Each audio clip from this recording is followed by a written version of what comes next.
अवस्था में पुरुष धर्मी अर्थात धर्मात्मा होता है। इसी अनुपात का नाम धर्म है, वह ईश्वर प्राप्त है। क्रमान्यत्वं परिणामान्यत्वे हेतुः। क्रम की भिन्नता परिणाम की भिन्नता का कारण है। एक ही साथ चलने वाले साधकों में कोई शीघ्र प्राप्त कर लेता है तो कोई कुछ अंतराल से। निरोध, समाधि, एकाग्रता तथा धर्म, लक्षण, अवस्था, परिणाम सबके साथ एक जैसा प्रकट नहीं होते। इसमें क्रमान्यत्वम, क्रम की भिन्नता ही कारण है। पाद 1 में उल्लेख है कि एक साथ एक जैसे साधक योग साधन में प्रवृत्त होते हैं, किंतु उन सब के प्राप्ति काल में भिन्नता आ जाती है। क्रम की भिन्नता ही इसका कारण है। सबके चित्त की अवस्था एक जैसी नहीं है, वही इस अंतराल का हेतु है। अनुभूति की उपलब्धि में श्रद्धा का स्तर पूर्वापर परिणाम का कारण बन जाता है। श्रद्धावान लभते ज्ञानम तत्परः संयतेन्द्रियः। श्रद्धावान, संयतेन्द्रिय तथा उस तत्व के परायण पुरुष ही कैवल्य ज्ञान प्राप्त कर पाते हैं, जिसे यहां निरोध, समाधि, एकाग्रता, धर्म, लक्षण, अवस्था, परिणाम द्वारा कहा गया है। संयम के सधते ही विभूतियां मिलने लगती हैं। अभी 3 प्रकार के परिणामों का वर्णन किया गया, अतः सर्वप्रथम इनमें संयम करने का फल कहते हैं। परिणाम त्रय संयमात् अतीतानागतो ज्ञानम्। तीनों परिणामों में संयम सद जाने से अतीत अर्थात भूतकाल तथा अनागत जो अभी आया नहीं, ऐसे भविष्य या होनी का ज्ञान हो जाता है। हम लोगों के गुरु महाराज किसी के भी भूत और भविष्य को देख लेते थे। हमारे सतीर्थ अग्रज स्वामी श्री भगवानानंद जी महाराज के 4-5 बाल सखा भी पूज्य महाराज श्री की शरण में आ गए। महाराज जी ने उनसे कहा, बेटा, तुम लोगों में साधु होने का संस्कार नहीं है, अतएव घर लौट जाओ, अपने व्यवसायों में लग जाओ। हां, तुम में से एक का संस्कार लगता है। सब तो चले गए, लेकिन वो एक रुक गया।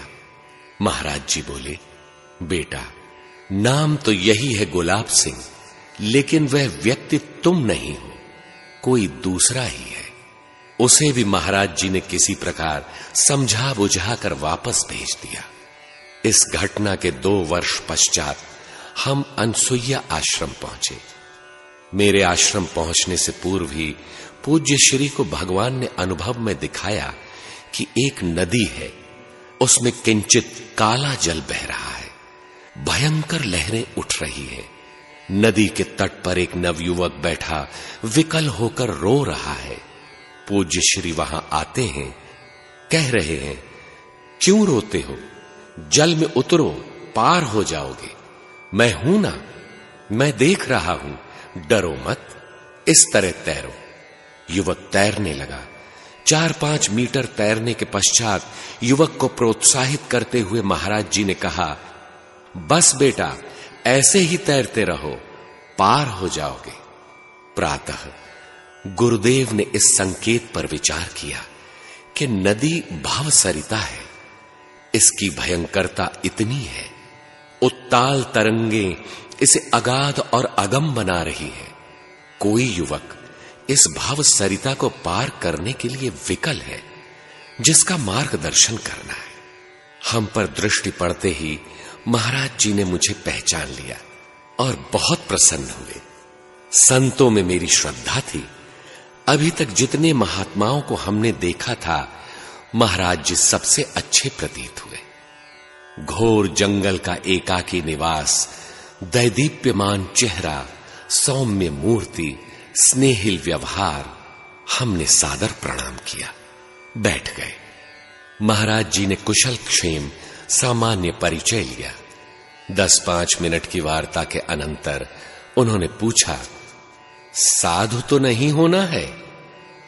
हमने सोचा, अपरिचित महात्मा हां कहने पर कहीं किसी रूढ़ी में न उलझा दे, अतः सावधानी पूर्वक टाल मटोल वाला उत्तर दिया, महाराज, अपने बल पर कोई कह तो नहीं सकता कि हम साधु हो जाएंगे। हम महाराज जी से कुछ दूर चले गए कि कहीं कुछ और न पूछ बैठे। महाराज जी ने समीप बैठे लोगों से कहा, अबहुं सार कवई काटत है, अर्थात अब भी ये पैंतरा भांज रहा है। मैंने देखा है, इसे रहना है, हमें इसे रास्ता बताना है। हमने सोचा, अब तक जीवन में जितने महापुरुष मिले, आप सबसे अच्छे हैं। इनसे कुछ साधना की लाइन सीख ले, फिर कहीं निकल जाएंगे, क्योंकि भजन तो हमें करना है। ये नहीं मालूम था कि भजन गुरु महाराज कराते हैं, न चाहते हुए भी वहां रहना पड़ा। भजन भी जागृत हो गया और आज भी गुरु महाराज श्वास पकड़कर आगे पीछे साथ है। यही है संयम सध जाने के पश्चात महापुरुष की स्थिति। भूत भविष्य का ज्ञान उनकी सहज विभूति है। इसी प्रकार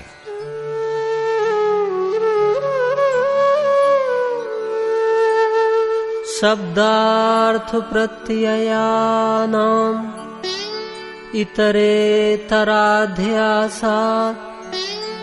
शंकरस्तत्प्रविभाग संयमात् सर्वभूतरुत ज्ञानम्। शब्द, अर्थ और ज्ञान, इन तीनों का परस्पर अध्यास हो जाने के कारण मिश्रण हो रहा है। उसके विभागों में संयम करने से सर्वभूत रुत ज्ञानम, संपूर्ण प्राणियों की वाणी का ज्ञान हो जाता है। अनसुईया आश्रम में ऐसी घटनाएं होती ही रहती थी। महाराज जी प्रायः कहते थे कि यह बंदर ऐसा कह रहा है, वो चिड़िया ऐसा बोल रही है। एक बार एक व्यक्ति मंदाकिनी गंगा में स्नान कर रहा था, उसकी गठरी खो गई। उसे आश्चर्य था कि कोई व्यक्ति दिखाई नहीं पड़ा, पोटली कौन ले गया। उस पोटली में सरकारी कागजात, कुछ रुपए, घड़ी इत्यादि थे। लगभग 1 घंटा ढूंढने के पश्चात उसने महाराज जी से निवेदन किया कि सरकार, उसमें सरकारी कागजात थे, हमारी नौकरी चली जाएगी। महाराज जी द्रवित हो गए, आसन से उठे, एक ओर चल पड़े। कुछ दूर चट्टान पर एक बंदरिया बैठी थी। महाराज जी ने उधर देखा तो उसने गर्दन झुका लिया, बोली महाराज जी ने कहा, देख रे, वह बता रही है, वहां देख। वह व्यक्ति उस चट्टान पर गया। झाड़ियों की ओट में पोटली पड़ी हुई थी। पोटली फट गई थी, किंतु सामान सुरक्षित मिल गए। एक समय गुरुदेव एक भक्त के यहां थे। थोड़ी दूर पर एक कुत्ता गाढ़ निद्रा में भी भौंक रहा था और यदा कदा पांव भी हिलाता था। महाराज जी ने कहा, यह भी स्वप्न में किसी को भगा रहा है। भक्तों ने पूछा, भगवान, ये किसे भगा रहा है? महाराज जी ने उसकी ओर दृष्टिपात किया और 2 मिनट पश्चात बोले, लगता है कल यहां भंडारा होगा, पत्तलें फेंकी जाएंगी। यहां पर पत्तल खाने के लिए गाय, कुत्ते, बकरी इत्यादि एकत्र होंगे। ये कुत्ता उन्हें भगा रहा है, ये भविष्य देख रहा है। उस समय वहां भंडारे की कोई योजना भी नहीं थी। बात आई गई और हो भी गई। रात्रि को कुछ संभ्रांत सेठ लोग भी महाराज जी के दर्शनार्थ आए और चले गए। दूसरे दिन प्रातः ही कुछ लोग कारीगरों के साथ कलछी, तवा और कड़ाह लेकर आ गए। भंडारे का उपक्रम बन गया। भंडारा संपन्न हो गया। पत्तल भी फेंके गए। सबने देखा कि वही कुत्ता गायों को भगा रहा था। महाराज जी ने स्मरण दिलाया, देखो ये भगा रहा है। सच ही भंडारा हो गया। ये है भूत रुत ज्ञानम, प्राणियों की वाणी का ज्ञान हो जाना। सती ने भगवान शंकर से कहा, भगवान मैंने कोई परीक्षा नहीं ली, आपकी तरह मैंने भी उन्हें प्रणाम कर लिया। शंकर जी को संदेह हुआ, ध्यानस्थ होकर बैठ गए और सती जो कीन चरित्र सब जाना, सती के चरित्र प्रकट हो गए। भगवान शिव ने देख लिया कि सती ने सीता का रूप धारण कर परीक्षा लेने का अपराध किया है। शब्द, अर्थ और आशय को अलग अलग करने की क्षमता आ जाने पर इन पर संयम करने से सभी प्राणियों का आशय व्यक्त हो जाता है। उसने किसी की वाणी सुनी, वक्ता को देखा, वाणी को धारण किया, कुछ ही पलों में वृत्ति एक तार चलने लगी, ध्यान हो गया, ध्येय मात्र की प्रतीति रह गई, समाधि की अवस्था आ गई। तीनों जहां एकत्र हुए, संयम सध गया। उस संयम से ज्ञात हो जाता है कि उस वाणी का आशय क्या है।